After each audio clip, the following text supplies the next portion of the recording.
Manda, tagihan listrik bulan ini bisa nggak kamu yang bayar? Soalnya uang aku udah dipakai untuk kebutuhan dapur. Nggak ada, kamu mintalah sama mama. Paket atas nama Manda. Padahal paket datang terus hari-hari. Tapi tiap diminta bantuan untuk bayar listrik 1 bulan sekali aja, ngakunya nggak ada uang terus. Ya, semoga aja kamu beneran nggak ada uang terus ya. Karena ucapan adalah doa.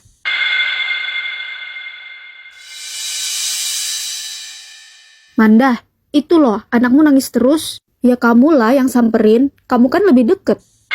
Emang kamu nggak lihat? Ini aku lagi masak. Lagian, kamu kan mamanya, harusnya kamu dong yang samperin. Kamu ini minta bantu hal kecil kayak gitu aja masa nggak bisa?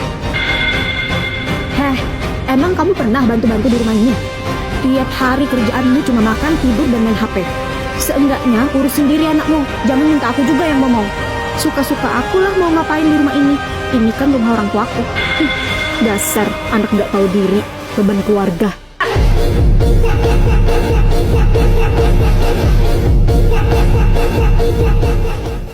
Ya ampun Manda, kamu ngapain aja sih? Itu hujan, kok jemurannya dibiarin aja? Udah 5 hari cucian nggak kering-kering gara-gara kehujanan kamu biarin. Ai, tolong, kakak di kamar mandi. Loh, kakak kok bisa di sini? Kakak udah nggak tahan, pengen pup. Kenapa nggak panggil Manda aja, Kak?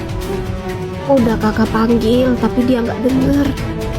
Ya ampun, kamu tega banget sih Manda.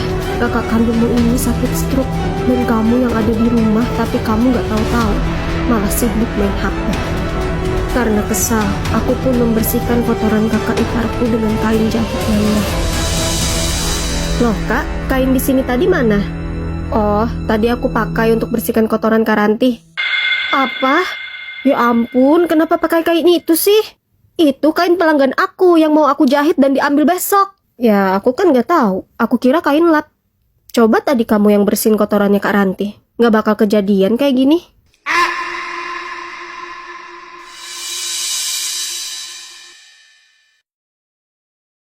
Loh, Mas, kok uang tabungan kita sisa segini? Oh, itu kemarin aku ada kasih uang ke abangku untuk bayar sewa rumah, uang sekolah, dan makan sehari-hari mereka. Apa? Kok kamu nggak bilang-bilang dulu sih sama aku, Mas? Kok enak betul dia selalu minta uang ke kita? Udahlah, kamu gak usah perhitungan.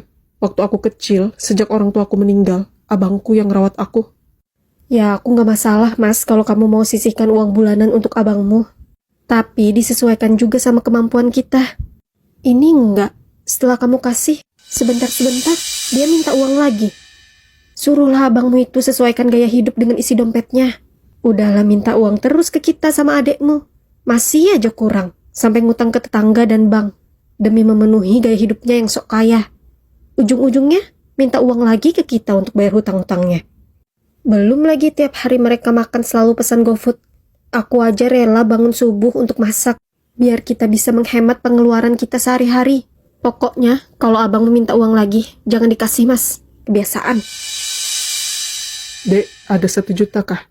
Pinjaman kakak di bank udah jatuh tempo. Maaf bang, nggak ada. Masa nggak ada?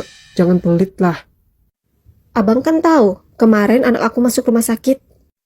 Justru karena itu, pasti kalian banyak dapat uang. Dikasih sama tetangga, keluarga, dan teman kantor yang jenguk kan? Astagfirullah, bisa-bisanya punya pikiran begitu bang. Udahlah, kau nggak usah ikut campur. Kau jangan misahin hubungan antara kakak dengan adik cuma gara-gara masalah uang. Kalau mau hitung-hitungan, kalian gak akan bisa bayar jasa aku yang ngurusin adik-adik aku waktu masih kecil. Emang dasar ya kau itu, istri pembawa sial. Ya tapi bukan berarti abang bisa seenaknya dengan kami. Minta uang sesuka hati. Kalau kami lagi nggak ada, malah merasa terzolimi dan marah-marah. Kau lihat kelakuan istri kau itu Brian. Kalau abang jadi kau, sudah abang ceraikan dari dulu. Astagfirullah. Ya, aku memang tidak diuji oleh mertua atau wanita lain. Tapi aku diuji dengan kakak ipar yang toksik, bagaikan hama yang ingin merusak rumah tangga kami dan menguasai keuangan kami untuk menopang hidupnya sekeluarga selama 16 tahun. Ayi, kalau kamu udah di rumah kakak, kamu masak aja ya. Bahan-bahannya udah aku siapkan. Jangan lupa kalau beres masak tolong cuciin piring kotornya ya. Aku masih di kantor. Kemungkinan telat pulangnya. Selalu saja tiap aku berkunjung ke rumah kakak seperti ini. Halo, Kak, nanti hari Minggu datang ya ke rumahku. Loh, ada acara apa? Acara tasyakuran, Kak. Alhamdulillah suami aku naik jabatan. Oh alah, gitu. Tapi maaf banget ini ya. Kakak nggak bisa ikut bantu-bantu ngerewang. Oh, nggak apa-apa, Kak. Nggak usah repot-repot. Aku udah pesan catering kok.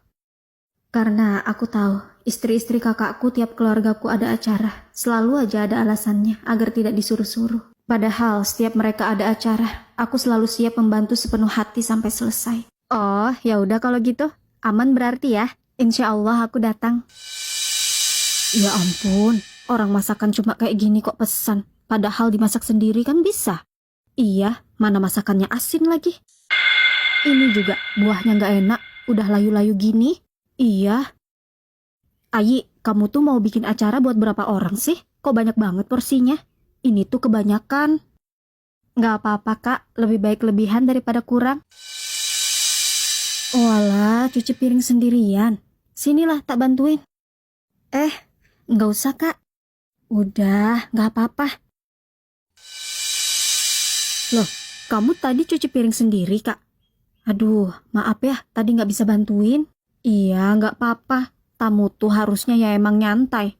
Masa tamu kok disuruh-suruh cuci piring? Apa? Kak, tadi aku nggak ada suruh-suruh kakak untuk cuci piring. Tapi kakak sendiri yang mau. Aku juga udah nolak dibantuin. Tapi kakak tetap maksa. Tiap aku berkunjung ke rumah kakak juga aku selalu kakak suruh masak dan cuci piring sendiri kan? Apa kakak nggak salah ngomong begitu?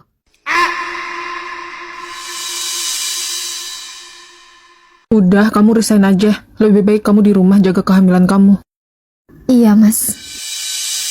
Sejak aku resign, kehidupanku berubah 180 derajat. Mas, kamu kok belum pulang-pulang? Aku lagi lembur ini. Udahlah, kamu jangan telepon aku terus. Mas, kamu kok semalam nggak pulang? Aku nginep di rumah mama. Tumben kamu nginep di rumah mama nggak ngajak aku? Kenapa? Curiga lagi? Aku tuh kerja keras sampai lembur untuk kamu dan anak kita.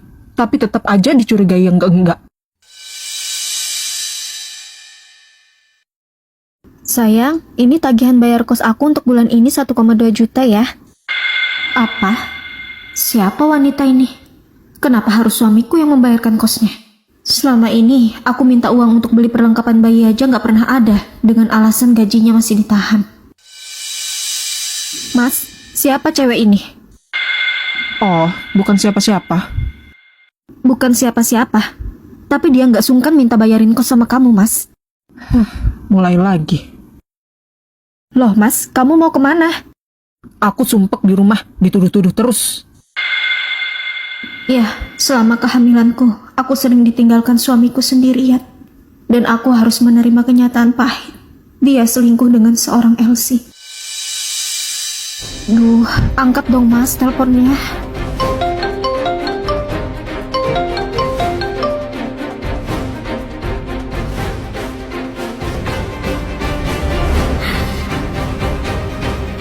Mas, tolong cepat pulang. Sepertinya aku mau melahirkan. Perut aku sakit banget. Karena tidak ada respon dari suamiku, aku pun minta tolong tetangga. Dan akhirnya aku melahirkan tanpa didampingi suamiku. Sela, sakit. Aku nggak kuat. Sakit banget, Sela. Ai, kamu pasti bisa. Semangat ya. Ayo atur napasnya ya. Tapi sakit ini rasanya bertubi-tubi. Karena bukan hanya ragaku yang sakit, tapi juga hati dan mentalku benar-benar hancur. Alhamdulillah, Ayi anakmu lahir. Alhamdulillah. Aku berharap dengan kelahiran anakku, suamiku dilembutkan hatinya untuk bisa menyayangi kami. Tapi Sonia, kamu kan udah lulus sekolah. Mau nggak ikut tante merantau ke Jayapura buat cari kerja? Atau kalau kamu mau usaha, nanti tante modalin? Wah, mau tante? Sonia, si Ayi anak sulung tante di Jawa lagi sakit. Tante nggak ada ongkos mudik kalau suami tante sama kamu juga harus ikut. kamu nggak apa-apa kalau ditinggal di sini? Oh, iya nggak apa-apa tante. Ya udah kalau gitu. Pa, mama berangkat dulu ya. Iya, mah, hati-hati. Sonia, kamu jaga diri baik-baik ya. Tante titip rumah dan suami tante. Oh, iya tante. Aku pasti jaga baik-baik kok. Ini waktu yang tepat untuk merebut suami tante.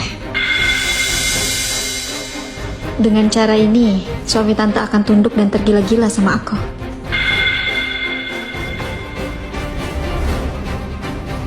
Om udah pulang. Nih, aku buatin kopi buat Om. Wah, makasih ya.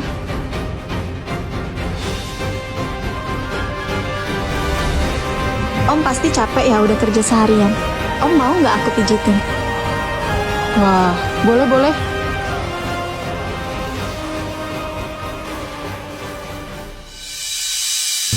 Loh, Tante udah pulang. Kenapa Tante nggak bilang? Kalau kita tahu, kan aku sama Om bisa jemput Tante di bandara. Tante sengaja nggak ngabarin, biar jadi kejutan buat suami Tante. Oh, gitu. Suami Tante juga punya kejutan yang luar biasa buat Tante.